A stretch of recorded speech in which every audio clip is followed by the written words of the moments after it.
Experimental Curators Hub 2021. Yesterday's opening conversation between the director of Group is about Stephanie Rosenthal and artist Grace and Ritu marked a meditative immersion, connecting us all together in this digital platform, raising some really crucial ideas that made us introspect. Today, we return with excitement to the hub with our friends from Australia. It's late in the night there, so thank you very much for joining us so late and accommodating our time. Welcome Mikala Tai, Curator and Director of Australia Council for the Arts, and Marc Goldenfein, creative entrepreneur and tech disruptor, if I may call you that. They will talk about a renewed way to look at arts funding and possibly make a proposition for structural change in many ways. And I can't wait to take this opportunity to thank our partners, Australian High Commission Kolkata, the Girl Institute Kolkata, Take on Art Magazine and Art Review. Our special thanks to Natasha Jinwala to moderate the Curators Hub and holding the strings of it so closely together. Thank you, Natasha. I just wanted to reach out to our members in the audience, both in the Zoom room and on YouTube, on Art Reviews platform or Facebook. Please feel free to share your questions and make your voice heard. The hub was always designed for fearless conversation and exchange, and your participation makes it all the more special. So please do feel free to raise your questions in the Q&A box at any time during the conversation. Natasha and Marc and Mikala possibly at the end, but feel free to ask at any time. And with that, I hand over to Natasha for today. Welcome to day 2 of the Experimental Curators Hub. I wanted to reflect briefly on our first day, and for those of you who joined and also those of you who are coming in freshly today. Firstly, there is a statement that has been written on the Experimental Curators Hub blog entry for day 1 by Mario, who has also interviewed our participants for this edition. A notion that did come up is the idea of hospitality and what does it mean to generate modes of hospitality as part of institution building and the institution's reach within a time of intensive precarity around the world, and one that is unevenly distributed. So how do we think about hospitality arising in response to a call we did not expect? It is more a matter of visitation than invitation, as has been written in philosophy, whether it is Derrida or others, more than really thinking of hospitality as an unwelcome interruption, thinking of it as beyond a planned moment or association, thinking of it as an excess, wherein the language of participation may even be ways of making together. And I'm also saying this with regard to our guests today and the way that they have been working. What does it mean to anticipate that hospitality involves risk, or at least the willingness to put oneself at risk, to learn from below?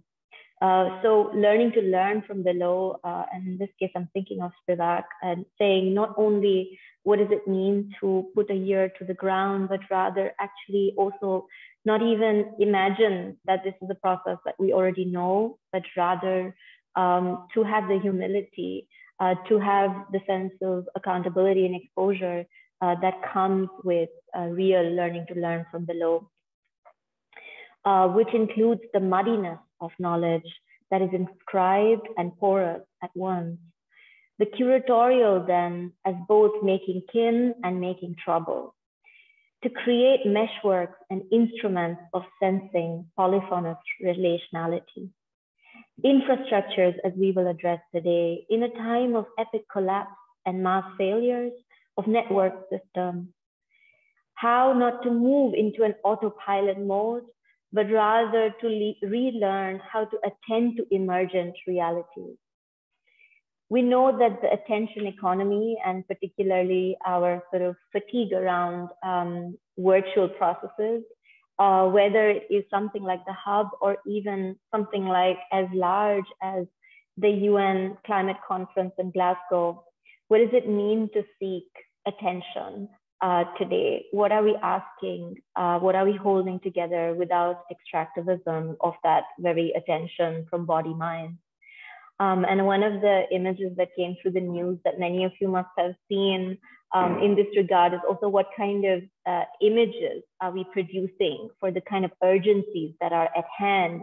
And one such, particularly from the climate conference, was Tuvalu's foreign minister, Simon Coffey, standing in this as the sea waters are rising with his lectern in the waters.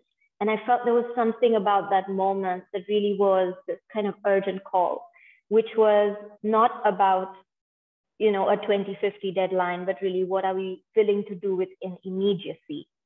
So I wanted to kind of usher that image in as we start for the day.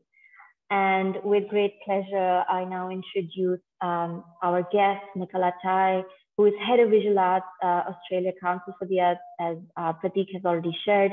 But prior to this, she's been director of the extremely important arts organization 4A, Center for Contemporary Art in Sydney. We have also had participants from 4A before, and it really has a strong resonance for us in the region. So we welcome this generous perspective. Mikala has been curator and researcher and academic, specializing in contemporary Asian art, collaborating at local levels, but also with international organizations to strengthen their ties between Australia and Asia. She has taught at various academies, including the Monash University, the Royal Melbourne Institute of Technology, and her writing appears in various periodicals and catalogs. Her peer collaborator, I hear they know each other for over a decade. Marc Goldenfein is a creative entrepreneur and a co-founder of Art Space, which is a new initiative attempting to build a sustainable funding source for the arts, powered by transaction payments fees. He has deep experience in event technology, payments, partnerships, and digital media, and is compassionate about creative collaborative solutions for supporting independent artists on the one hand, but also small arts organizations. So we're keenly listening to the strategies that you're building together and also individually. And Marc has held senior roles at media companies in Australia and the United States, where he oversaw strategy, editorial, and community building. And he also sits on the board of ACES, which is a 27-year-old experimental arts organization, which we might also hear a little bit about today. Welcome, and the session is yours. Thanks, Natasha. Thank you to everyone from Experimenta for having us. And just before we start, on behalf of both Marc and myself, we wish to acknowledge that we're both calling in tonight, or this afternoon, or this morning, depending on where you are, from the Gadigal land of the Eora Nation, which is otherwise known as Sydney, Australia, and we pay our respects to elders past, present, and emerging. We are lucky enough to live, work, and play on this land, and to come to join you tonight from this space. We'd also like to extend our acknowledgement and our respect to all the First Nations peoples of whose lands you're all calling in from around the world today. We're going to talk as fast as we can about our histories tonight.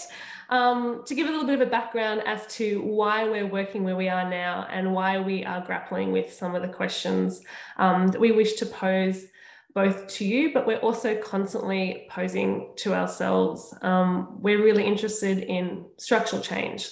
How do you build change? What do you need to do that? How do you build something that's long lasting? How do you respect what's come before while also thinking about the futures? And we're really interested about expanding this conversation from our local perspective and our regional sort of understanding into a really, truly global conversation. We think this is a bigger problem than what we are looking at just in front of us. And we're hoping that you can share that tonight. Marc, anything you want to add before we start? Let's start. Thanks so much, Mikala, for doing introductions. And yeah, super keen to hear a global perspective and Yeah, very excited for tonight. Thanks so much.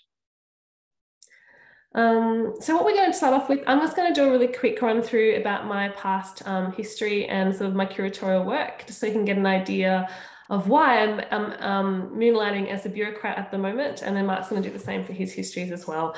But I had a pretty standard art historical background. I trained at University of Melbourne, and while I was doing my undergraduate, I also worked at the largest state gallery, biggest gallery, contemporary art, but also historical collecting space in Melbourne, in Australia, called the National Gallery of Victoria. And I was there for quite a long time. I was there for so long that when I was 25, I got long service leave, which is never a good sign.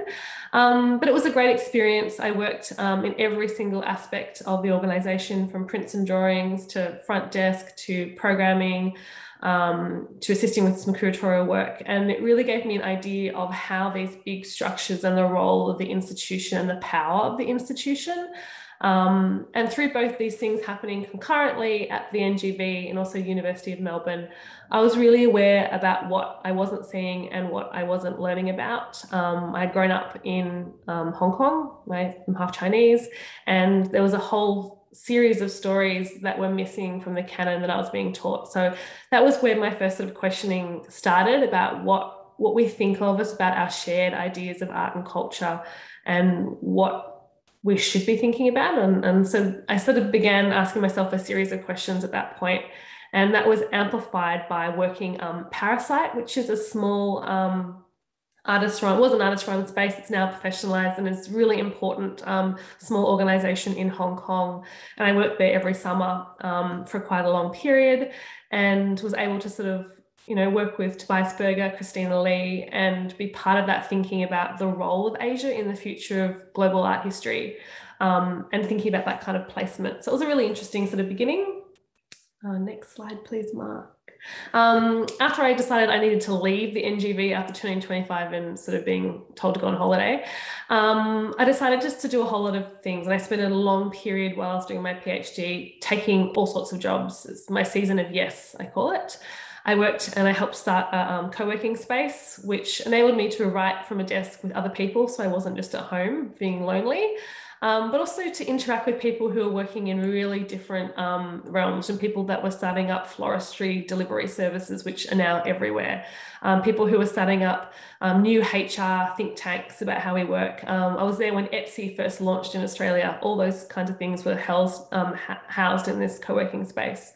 I also started to work in fashion, where I was sort of producing all sorts of events, from offsite runways to thinking about how fashion and image making works and the power of the images and how that becomes a real commodifier, and how artists, you know, fashion designers as artists were making a living that artists that I was been living and working and breathing until that point were not.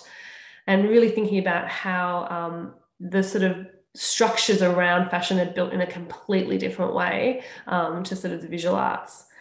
And that led me at one point to then do a startup for myself, which was called Supergraph, which kind of reflected on all these things. It was huge, actually. It took over the whole of the Royal Exhibition Building in Melbourne, pop-up art fair that looked at graphic art. And I was really spurred to do this because all of my friends were really interested in art, kind of were starting to get money, we're getting new houses, and they all kept on buying their art from IKEA, and it was really frustrating me. They were particularly buying this really large stretched canvas, not even canvas, I think it was like a plastic thing, of the Flatiron Building in New York. And I was like, this has to be something else. So the idea behind Supergraph was to sort of meet that audience with artists and graphic designers who were unable to derive their full income from their work. All our graphic designers doing annual reports. They wanted to do their own creative output. And so that worked on that for a few years before I sold that business. Next slide. And then throughout this period, I was working with a series of artists. I was moving between my research, which was on China, between Asia and Australia, with also particular interests in Indonesia and Pakistan. And so throughout this period and into my time at 4A, I worked with a series of artists and became really inspired by those that were really thinking about new ways and finding new visual languages to talk about the world that we were were in and challenging what had come before and what was coming next. So Indonesia's Eko Nugroho brought this particular work to Australia, and it's now in the collection of the NGV. Abdullah M.I. Sayed, who is Pakistani-Australian artist who does these fabulous works that really kind of question political power and the way that money is all kind of paving the way and opening all the doors, socio-economic doors. Yang Yung Liang, who's an artist that he and I became fast friends in Shanghai in one hot summer, and sort of put our money on each other and took a lot of risks and did some shows together early on, and he's now sort of super famous. I'm lucky just to be around his glow. And then artists such as Adila Sulman and Georgina Q, who come from, as sort of shot is great. It's in Singapore, brings together a Pakistani artist and Australian artists who have never met, but their work's in conversation about what you can see and what you can't see and what's hidden. So it's been really interesting to work with these artists who, for me, have been able to really give a perspective onto the world that I think is so valuable and really needs to be heard. And one of the frustrations throughout this whole period was the fact that I didn't think that artists were finding the audiences that they deserved, and which really led me then to sort of be like, I need to take a proper job, make my parents happy, and started to work at 4A. Which I think is the next slide, yes. So the image of the building is the one in the middle, and 4A is a fantastic organisation. I will never have a better job than director of 4A. The audiences is fantastic. The artists that work and trust you are amazing, and the board is so great. And it's small enough that it's scrappy, but it's ambitious and it's nimble and it can work really, really fast.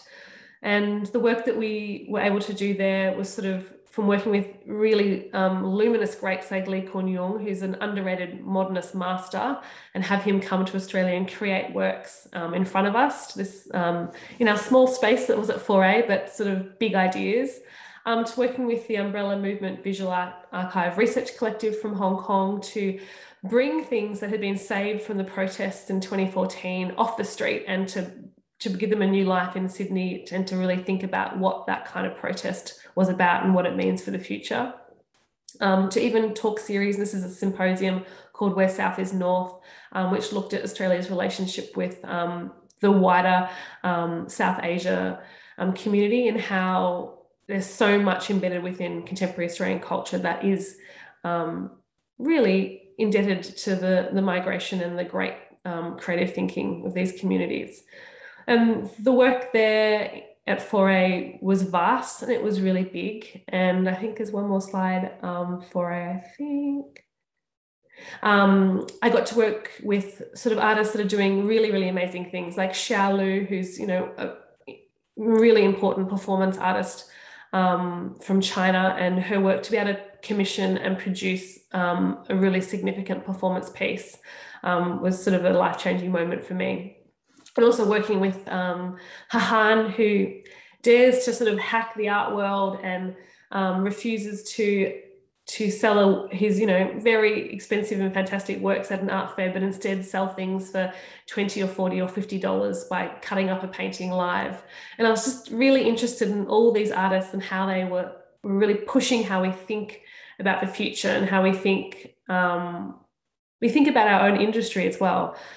But throughout that period, it was becoming really clear that our audience was great, but our audience could only go so far. And the thinking that happens and the kind of creative problem solving, it has so many bigger applications. So I started to really think about what that could be. I think on to you now, Marc. Yes. Yeah, cool. Thanks, Mikala. I just wanted to give everyone a background into my history and kind of how I've landed where I am now. Sort of an unwieldy story, but it all makes sense in the end. I started my career as an independent filmmaker. I was a producer and director, trying to make things and make ends meet all at the same time. I did that for about 10 years. To varying degrees of success, but ultimately I left the film industry because it was very difficult to make a living. And so I jumped ship thinking that online media was going to be this new space where creativity would flourish, where you could make things and monetize them and have kind of a new career. Unbeknownst to me, that space was already about to be disrupted by major social media companies, and that it was going to be harder and harder to pay for journalists. So I was an editor for a number of years, and journalism was getting harder and harder to fund, and it was quite a distressing time. And so I left online media and created sort of an e-commerce business. Really, the goal was to fund interesting writing, interesting journalism, funded through subscriptions rather than through online advertising. This is pre-Substack and all those types of platforms, but we sort of tried to come up with a subscription model that was, that was conducive to creating an audience and monetizing it in an effective way that didn't force you to create clickbait and other things that I was forced to do while I was working in online media. That project was based out of New York. It was called Subscription. It was a lot of fun, but I moved on from that. I moved more into straight technology. I worked for a company in Australia called Try Booking, which is essentially the largest independent ticketing platform, which would connect. It's really a tool set for anyone to create events and sell tickets.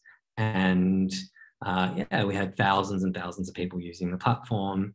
And it was a really exciting time scaling that business. And that is essentially where I learned about payments. So, when someone buys a ticket, the money flows through our system and ends up in the pocket of the event organizer, minus their fees. I learned a lot about payments infrastructure and how much money is in it, and how hidden it is and how accepted it is as a sort of necessary infrastructure. It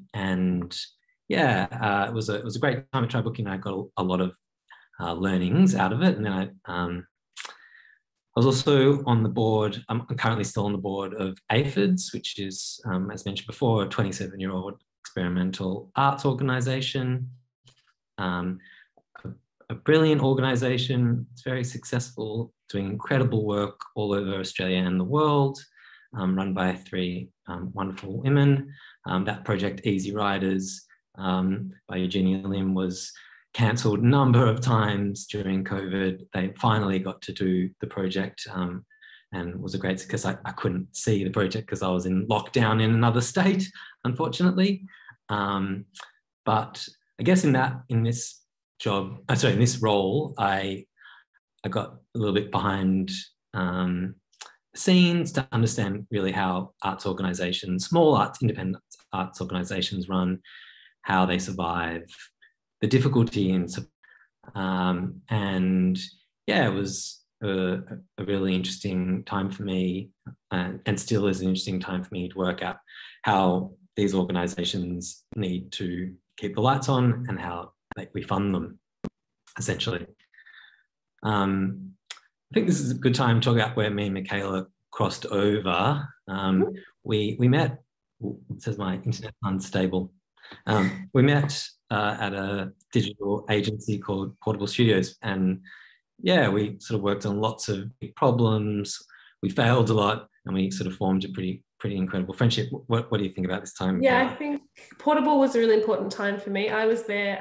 I'd just been producing and starting an event called the Fashion Film Series, which was a series of sort of like a festival for fashion filmmakers who are making really short films when they were commissioned by fashion designers.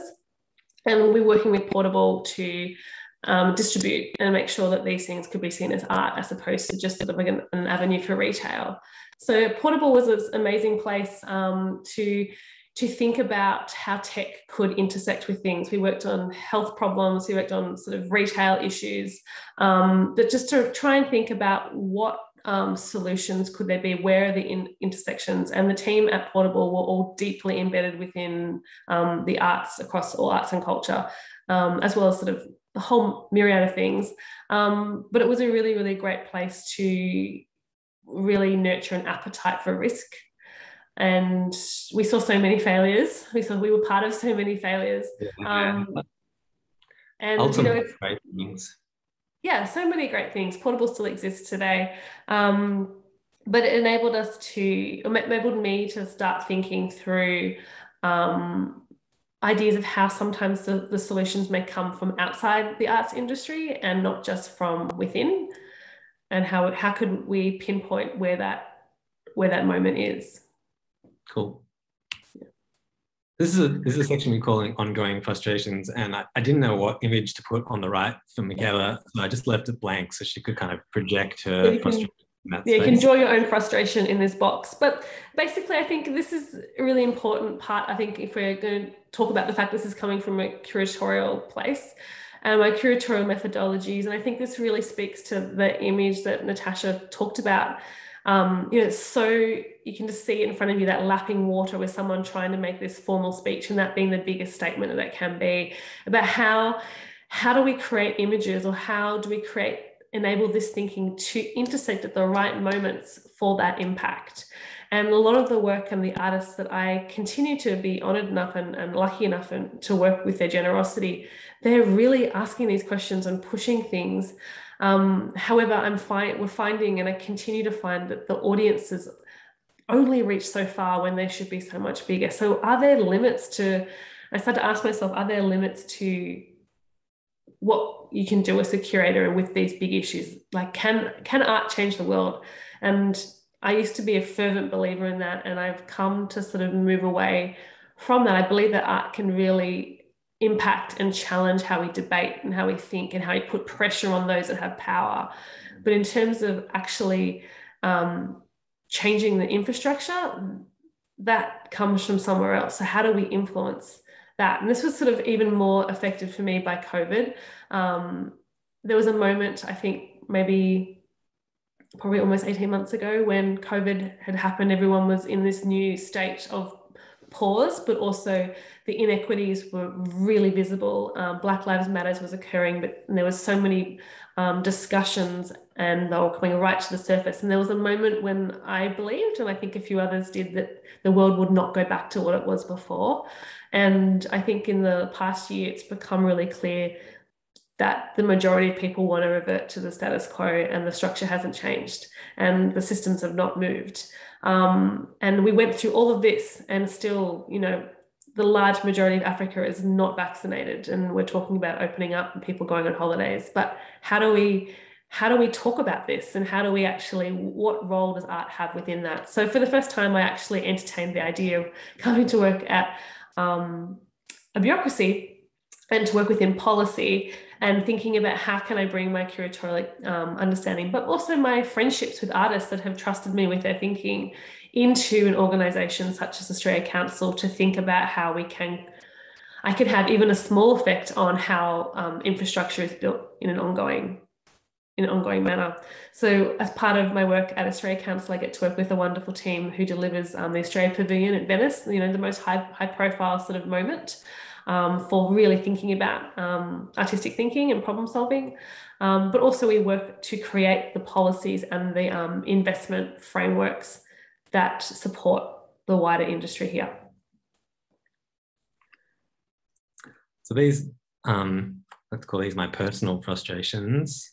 But really, my frustrations were galvanized in 2020 when there was around 50 small arts organizations got defunded. It was personally just a really tough time thinking about all these incredible people who were going to be scaled back, orgs that were going to get scaled back.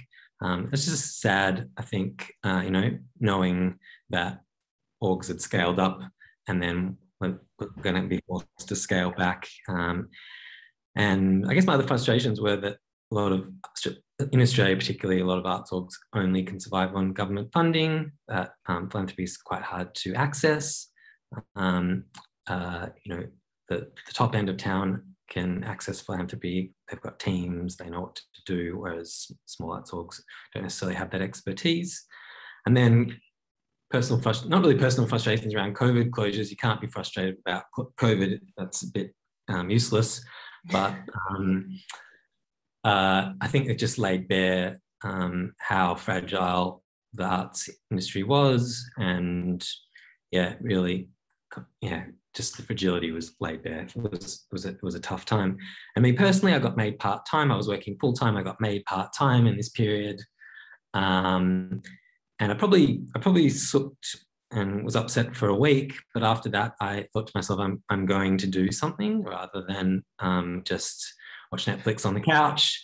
I'm going to try and do something with my experience to help support the arts. And so essentially, I spent the last year or so working on a new project, a new initiative called Arts Pay.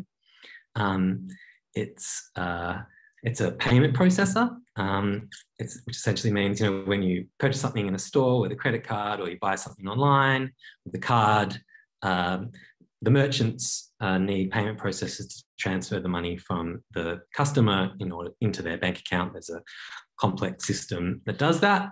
And it's, Arts Pay's mission is to support the arts, not just, exist purely for profit. We have a foundation that is the majority shareholder of the company, Arts Pay, and really our remit is to try and fill gaps in the funding landscape in Australia and hopefully globally soon.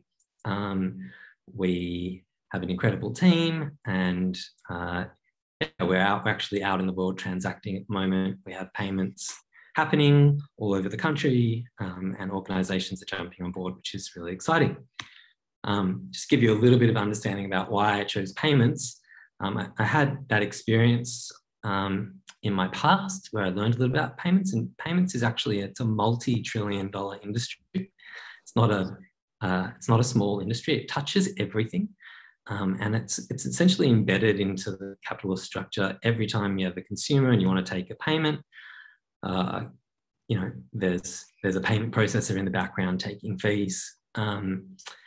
And so Arts Pay, essentially, we talked about a little bit as like a bit of a structural intervention. My goal is to go and take some of those payments fees that are going to large banks or to Silicon Valley giants and redistribute them back into the arts ecosystem through grants and through fellowships and through all types of grant-making programs. We've got to get some of that money back. And what's exciting for me is that now with this structure, any business can support the arts. It doesn't all have to be government or philanthropy. If you own a shop that sells flowers and you take payments and you're interested in supporting the arts, you switch your payments processor, and fees will be going to Arts Pay and then the Arts Pay Foundation. And it's like not just a one-off donation, it's actually like ongoing fees every single day. And it's we're hoping that we can keep those fees flowing, for the life of the business. And it's exciting because really, it's a huge market, it's a huge opportunity. Knowing that any business can switch over if they're inclined. And usually when we speak to business owners who have that sort of interest in the arts and supporting the arts and their arts aligned, we're hearing that it's a no-brainer for them to switch. And it's giving us lots of confidence that this idea has got some resonance and can be successful.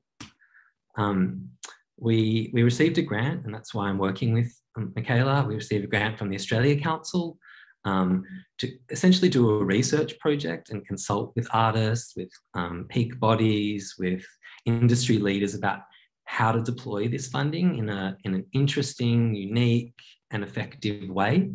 We also know that the foundation is going to be artist-led. My co-founder, Lara Toms, she's an artist, she is an arts advocate, and she's ensuring that artists are actually at the center of all of our decision-making.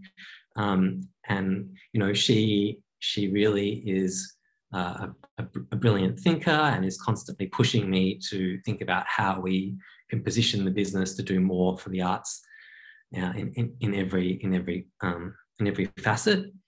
Really, we're trying to help fill the gaps in arts funding. We're not trying to replace the Australia Council. We're trying to, work in a way that is different and can be effective in another way. So I thought we might just talk a little bit about the funding gaps, and then we've got some questions after this to talk, because we really want to understand where the funding gaps are globally. So yeah, Mikala, do you want to jump in here? Yeah, and we were trying to think about what imagery we could use to do this, and we just couldn't think of anything. So we got circles. And I think that actually it's really great, because in Australia, and this is particular to our environment, the government is a really large supporter of arts and culture, which is fabulous. But what that does mean is that artists and organisations have to adhere to larger government priorities, goals, initiatives, and all these kinds of things, which means that, as politicians move and as the tides of sort of favour move, that it's always, those goalposts are always moving. And then so you've got that as sort of like one aspect. There's then philanthropic funding that comes through in a much more uneven manner, because personal people or foundations have got specific goals that they are also trying to get. And then also with that, you've got the market that is, buying the tickets to your show, buying your artwork, all these kinds of things. So it's kind of like this very sophisticated but kind of Frankenstein built structure that is also precarious. And the precarity of this became so clear over the last 18 months, and the gaps, and the fact that, for example, so many artists and even those that work within professional roles within the arts are casualized. They choose to be freelancers, meant that they were unable to get sort of further COVID support in Australia anyway.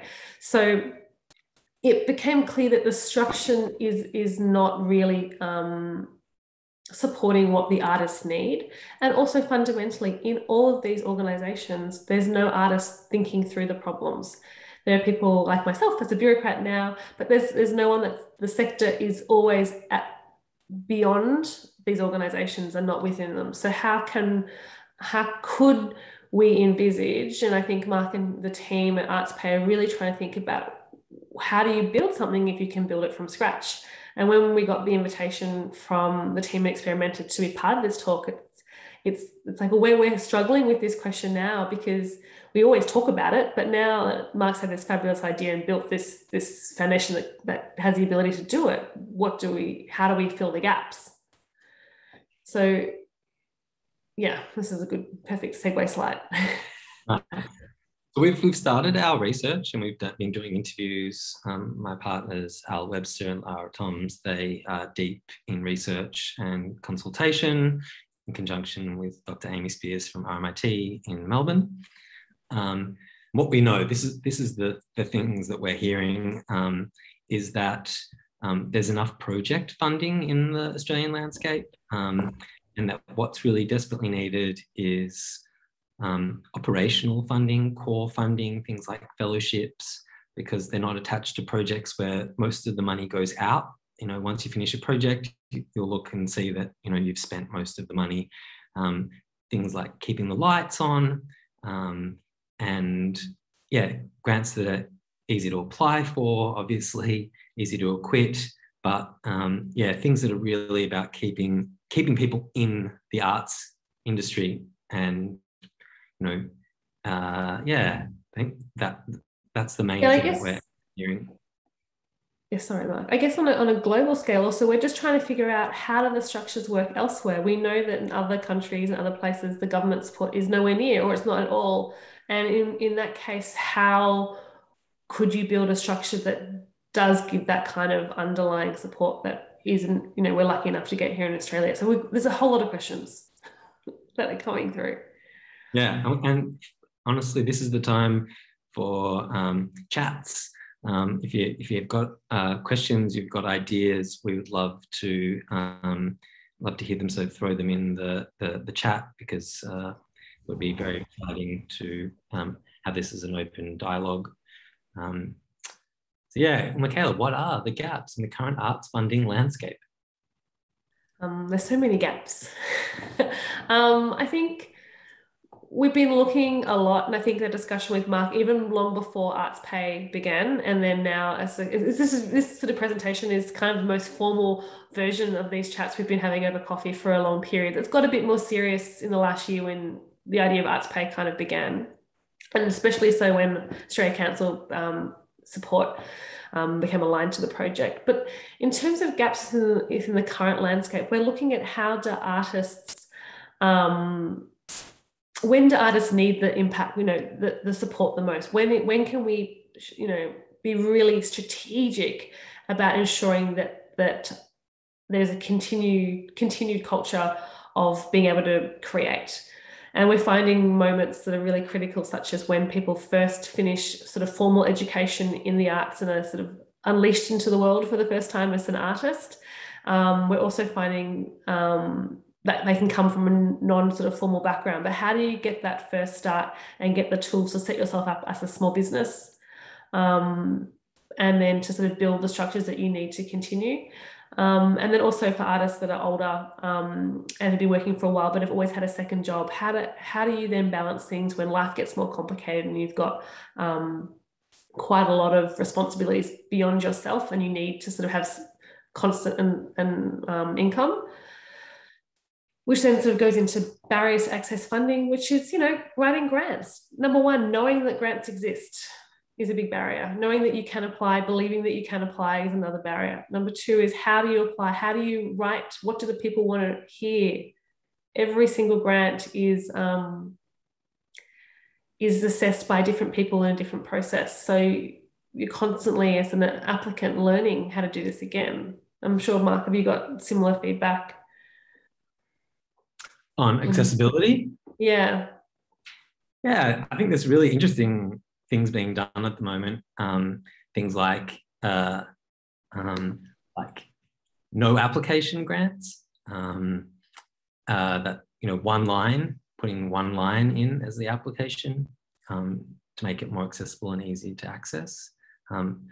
Yeah, I'm really interested in ways of making it easy, trusting artists as well to perform and do what they do best. We've got a couple of questions we've got one question coming through. Maybe we can answer them. Okay, what do you think? Let's do it. Anonymous attendee. The question is, given that hopefully it's going to be a globally acceptable payment solution, once you receive the money, how do you plan to distribute the funds collected with responsibility and spread? For example, in an ideal situation, how does an artist who really needs the funding, say in West Africa, gain from someone who is making payments through the app in Sweden for the service provider who is based in Japan? How will you regulate this? Sure. We're not global yet. Our plan is to be global, and we have the capability of being global. The merchants are based in a location. So if you're a merchant in Australia and you take a payment from overseas, the money still goes through the merchant account in Australia. So that those fees that will be incurred by that merchant in Australia, that will flow to the Australian Foundation. And then in other jurisdictions, it will be around any merchants in those jurisdictions, the fees won't come back to Australia. They'll go to their own arts ecosystem. That's the plan at the moment, but keen to hear if people have ideas about making a more fair and equitable system. The other question here is, are you concerned that this system will give right-wing governments an excuse to further reduce arts funding in Australia? We hope not. That's not been posed to me before. Mikala, do you want to jump in? I thought about this a lot, actually, obviously, because I'm working within government. I think the government, that's the biggest precarity, one of the biggest precarities, other than obviously a pandemic, is that governments and their whims change and artists are exposed to that risk. And this in some ways is not to replace that. It's just to sit alongside it as another avenue, which would buffer the impact from something like that. Because we can never predict what governments will do next, and we can never predict what philanthropists will do next. But something that's artist-centered and decision-making made by the artists, that is a bit more consistent in, doesn't matter what the climate is. Yeah, we're trying to do something different as well. So we're hoping that the government doesn't see that as an excuse. That would be terrible. We talked about what funding models have had the most impact, and I think actually yesterday Mikala and I started talking about an old program in Australia called Art Start, and how successful that was, and how many people we knew actually received Art Start, and how they gave them such a leg up. Mikala, do you want to talk about that for one moment? Yeah, I think there's an important aspect to funding that we don't always think of. Yes, it's financial and it helps you bring projects to life, but also it's confidence. It really enables you to have a sense of recognition in the work that you're doing, and an understanding that it is impactful for not just yourself, but for an audience and a community. And that is really critical at an early stage of a career. When you have moved out of sort of the situation where you're sharing a studio or working in doing plays in a sort of in a much larger space, to have that kind of recognition and safety net is really, really huge. So Art Start was really aimed at that. And there's a whole lot of good funding models that have been and gone, and they've gone for, you know, a variety of reasons. But we're also really keen to hear about whether there's some models that you think are just the best, that have really impacted or had great effect on community that we could perhaps look at as ideas of how the foundation's being built.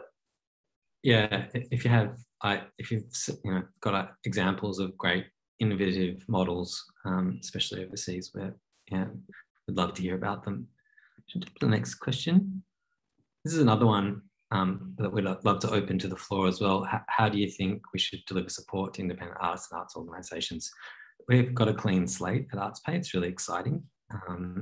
And the consultation is in progress. And yeah, it would be good to understand how people think that funding should be delivered. Mikala, do you want to jump in? Yeah, I think, sorry, just reading the questions. I think there's so many different ways that we could do it. Like, I think Marc was just, before we came on, we were talking about, you know, do artists really need the money in one big lump sum? Should it be coming like a wage and be sort of coming monthly or fortnightly? What actually helps people build their work and enable them? Yeah. Do you want to have a go at this question? I think there's a gap of funding for art mediation. Yeah, I think cultural mediation, art mediation is a growing area. Like, when I think back to when I was, you know, on the front desk of National Gallery, my main job was pointing people where the toilets were. And that was kind of seen as the audience engagement and customer service. So that's gone, it's a whole different world now. And the kind of support and the sort of active need for institutions, I think we spoke about that yesterday, to go to audiences and reflect their audiences in a much more holistic way, requires time, and it requires investment in audiences and in the people that can do it. So that definitely, I think, in terms of what needs to be funded, would be something that should be on the table for the foundation. Cool. One last question for you, Mikala. What point in an artist's career do they need support? I think I kind of jumped the gun. I think it's still, I mean, all the time artists need support, and I think at different times for each individual artist. So I think it's, you know, really what the foundation's tussling with, and which we'd love to hear from people today, is about how do you create something that enables artists to recognize that moment themselves? This is the moment I need to go for that or apply for that. And how do we build a structure that is ready for that ask when it comes in? Wonderful. Hopefully people got ideas. I think that's all the questions we wanted to pose. I can go back and bring them up again if people want to see them, but maybe just like to say thanks so much for having us. Mikala, you are amazing, and it's wonderful to work with you and get your support on this project. And I was so flattered when you asked me to come on as a co-thinker, and yeah, thanks so much. No, anytime, Marc. I think it's just great, I think, to have, and I think experimented to really encourage thinking from outside the arts, I think is really important to our entire industry, to be sort of able to sort of engage in that manner. Natasha. Thank you so much. So I think if we can stop sharing screen, we can also see you focus on both of you, so that we can also combine the questions from the audience and a few more that came to my mind while listening to you closely. And one is from one of our audience members, which also connects to something I wanted to check with you.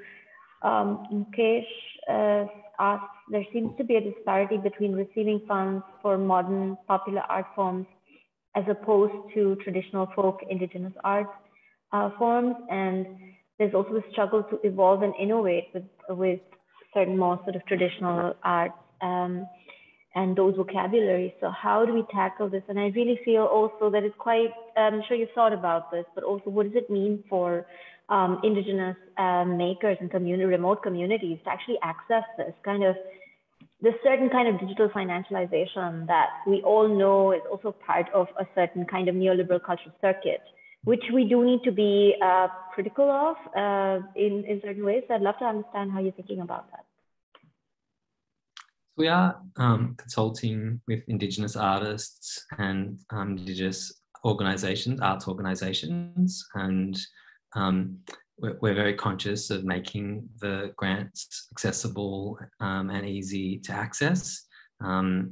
So we're working on this report, and that will include a lot of their insights, and we're hoping to make sure that First Nations are recipients of these grants.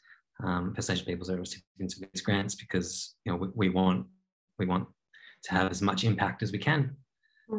I mean, fundamentally, from an Australian perspective, First Nations art and culture is our guiding foundational culture. It is what we are lucky enough to be joining and part of. So it's been really great to see so many organisations that are based within First Nations be interested and also sign up to Arts Pay, and to be real champions for the program, and to see the fact that this will have a massive flow-on effect.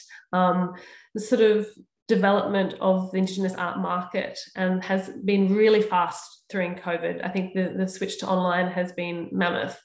And to be able to support that further and support all the new initiatives that can enable greater access to storytelling, to the sharing of cultural knowledge and insight and guidance is just sort of a great opportunity for the foundation. Great, thank you for that. I also wonder, what do you all both think in terms of the ways in which the art economy is moving in relation to something like the NFTs? I mean, that's something that it's a topic that stirs emotion, and it questions on one hand access, but also expertise, and also sort of breaks certain hierarchies. But then again, it also puts us again in the kind of class of a certain kind of financial system that has a lot also to do with escalation, and then a kind of a spiral down of interest in artists who may have spent decades building their professional lives and networks of ethics and affect. You want to go, Mikala? I can start. My answer is that as soon as I think I figure out what an NFT is, I then get confused again.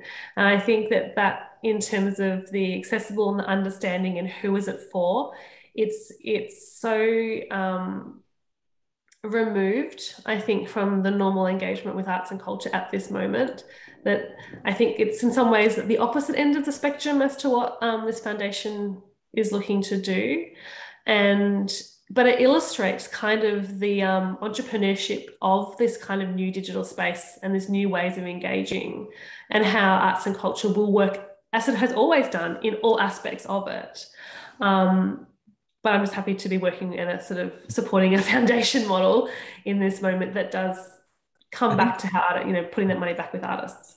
I think that it's a tool like NFTs, the platforms provide. It's a tool, and there are lots of tools to monetize your work. But the platforms are ultimately the beneficiaries. OpenSea, is a it's turning over billions and billions of dollars, and whilst the artists are making a living, only the top tier are probably really making a financial, really doing well financially, whereas the platforms are still the ultimate beneficiaries, I've got to say. Whereas what we're trying to do with ArtsPay is not just be a tool, but actually be a structural intervention and say, the platform is going to give back to the ecosystem, not just be a tool for you to make money. That's what we're trying to do. And I think that there are some really interesting things happening in Web 3.0. I'm really interested in ArtsPay being involved and being part of Web 3.0 in the future.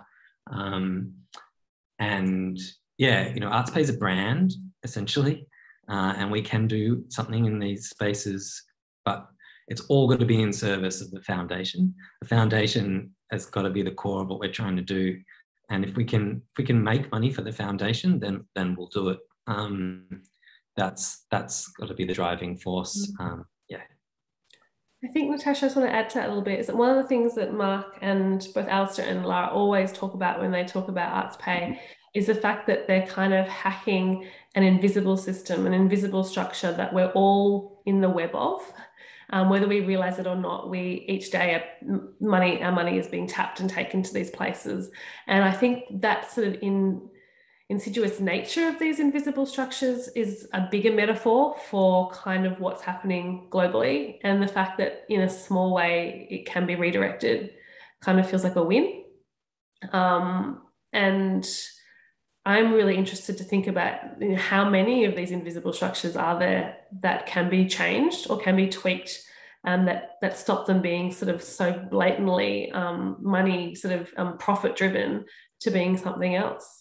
So it's an interesting sort of beginning of this conversation. Yeah.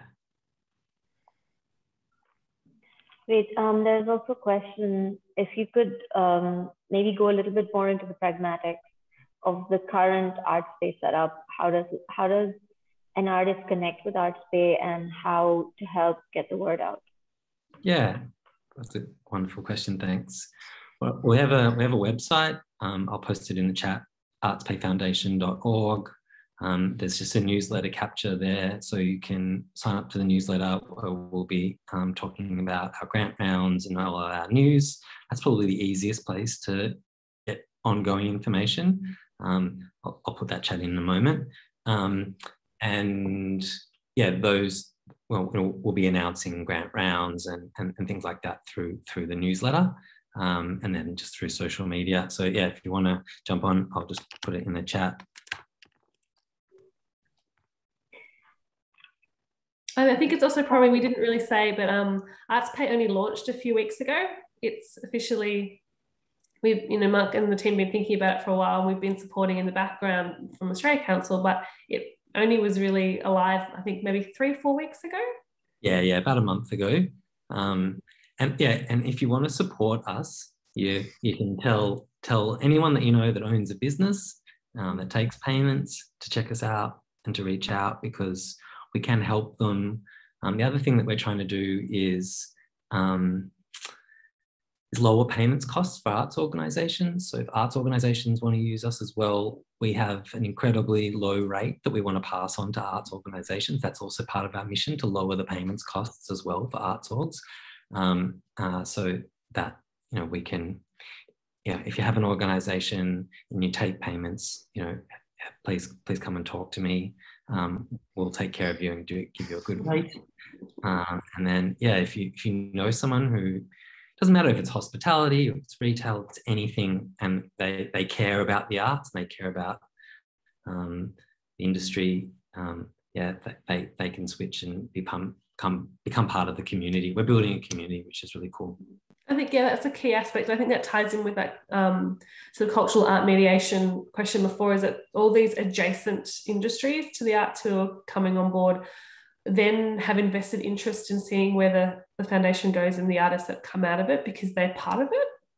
And I think that kind of direct engagement in the process of giving and supporting will change the sort of all those things we talk about in the arts, about changing how sort of the wider general public think and engage and think about arts being for them. This has the ability to do that.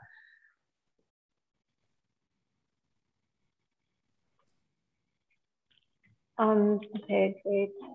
Also, in terms of your last question of what is it, at what point is it critical for artists to receive support? I mean, I think this is something to go more in depth into, perhaps, because it feels as if, especially international art councils, there's sometimes a discrepancy in terms of how to really accompany the artist through their lifetime. There's such a strange dynamic between, on one, a certain in a certain way wishing to maybe just support the first 2 years of an artist's career after they finish and leave the arts academy, because they are in a sense also users of the system. They will go on residencies, their name will circulate in a certain way. This kind of also gives back to the system. So the kind of arts council or public money sort of, and at the same time, then we know also how the gallery system in a way also operates in terms of supporting senior artists really towards the end of their life. So mid-career artists feel as if suddenly, there's a sense of exhaustion and difficulty in their lives, but they're not receiving support and moments. Artists who are parenting, single parents, or live in setups of family building which are not untraditional. There's so many aspects that are just not worked out and worked through, and we know this. But I really would like to look at specific examples. What is your vision in these aspects?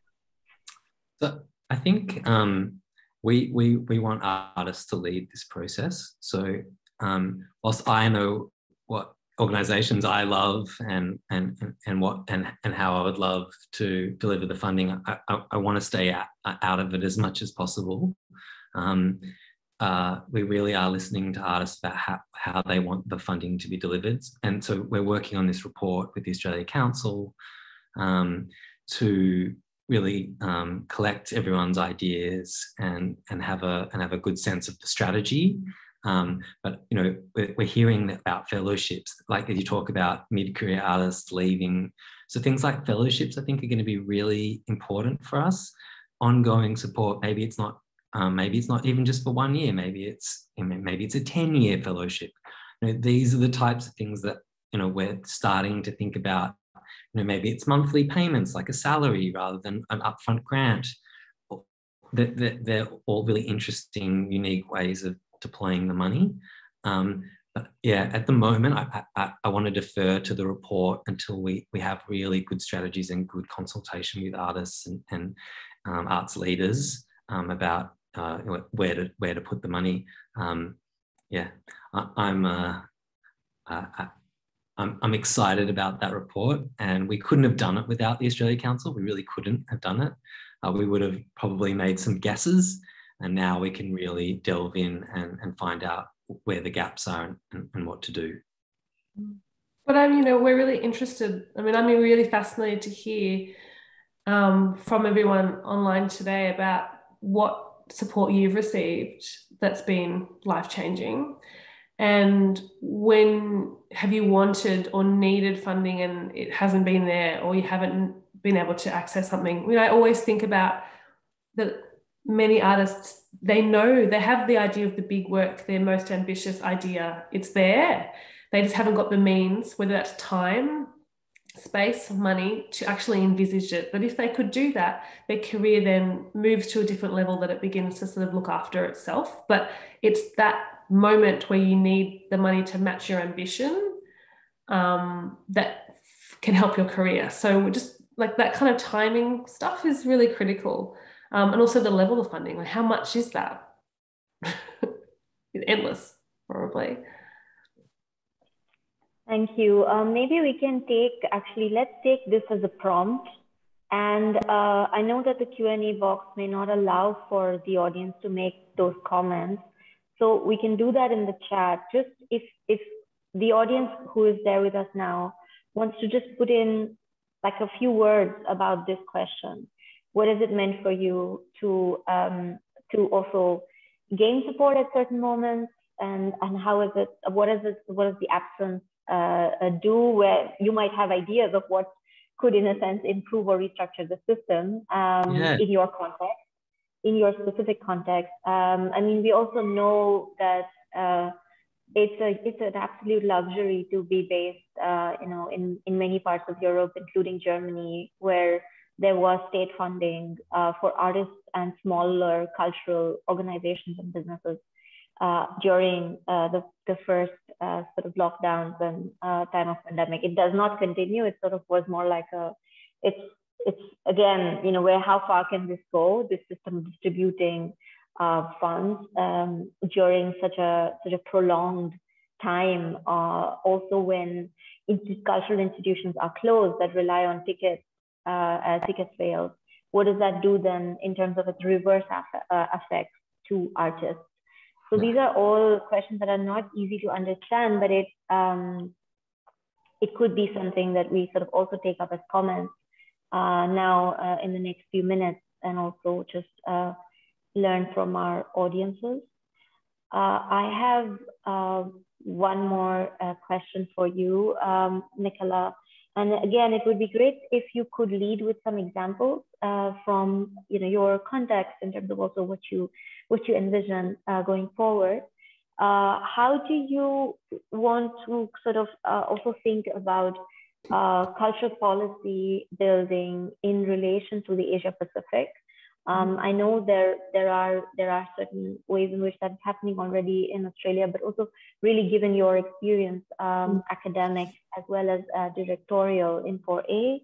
And I'm particularly interested also in terms of curatorial work and also positioning in terms of really thinking about Indian Ocean relations and how our work can also travel really while thinking through Indian Ocean geographies, because those also break the line of a certain kind of regionalism. I think Australia still struggles deeply with its geographic positioning as opposed to its historical ties. It's so firmly located within this wider Asian context, and our population reflects that. But if you go into most of our galleries, you still won't find much contemporary Indian art, and very little contemporary Indian Australian art, even though that's a huge part. So there's a lot of work to be done about filling in the gaps that enable the policy to be impactful. We've got a lot of historical background to fill in. There's a lot of misunderstandings that also need to be kind of corrected. And there's also a lot of sort of robust debate that needs to happen as to how and why and when we can draw these sort of curatorial connections and artistic connections. I think residencies, and there's been a huge growth in the last 10, 15 years of Australian artists and artists from the wider Asia coming, the exchange happening. And it's been wonderful to see throughout COVID that this has occurred in digital formats, which is of course different, but it's still enabled this kind of global debate to occur. It's also enabled things to happen that aren't just sort of one-off exchanges between here and there, but are sort of got multiple sites of engagement, which enables bigger conversations to happen. It doesn't just become regional or about exchange or about sort of straight market development, but becomes a sort of think tank of sorts. I think that kind of thinking and the opening of thinking and new ways to sort of structure how that exchange is happening will be key to how then policy is developed. There's already been changes. It's fundamentally Asian cultural literacy is imperative to a contemporary Australia, and that is growing, and there is more investment happening. You can now see in undergraduate courses that you can't escape Asian artists in that sort of thing now. So it's changing, but it's taking time still.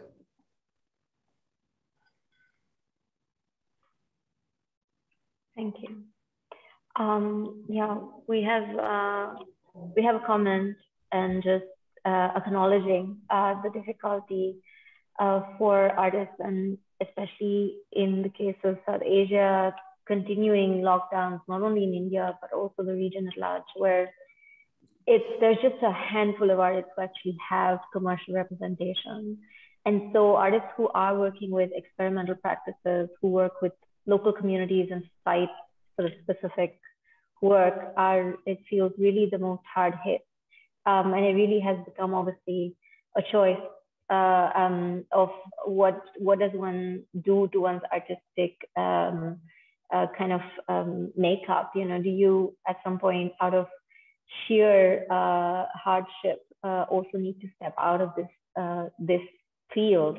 And I think that's the point that we are in. So it's a point of great difficulty in the region. So I mean, I will take this comment and also with a lot of respect for those who are continuing their practice in these extremely challenging times, and hope that there can be systems that actually do set certain standards in which business is actually willing to do more, that are not looking again for artists in terms of the sort of star artists and continue to keep those hierarchies intact, but rather really acknowledge also the work that it takes to build a cultural ecology. And so whether that's an art mediator or whether that's somebody who's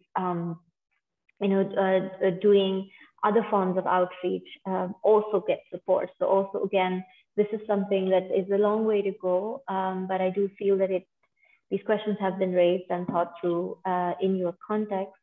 Perhaps if there are other resources you'd like to share, please do, and we can also add them to our chat in the audience, for the audience that comes in tomorrow. And thank you so much for being with us, all of you today, and of course to Mikala and Marc Goldenfein. Tomorrow we are going to be in exchange with Osei Bonsu and artist and DDDK. We're really looking forward to that encounter. Thank you so much. Enjoy the rest of your day. Thanks, everyone. Thank you so much, Natasha, Mikala, Marc. It was very special. As I said in the comments too, these sessions really allow us to think of alternative models, and the concerns you have for which you've begun this are really concerns for all of us. Thank you for today, and look forward to seeing all of you in the audience tomorrow at the same time.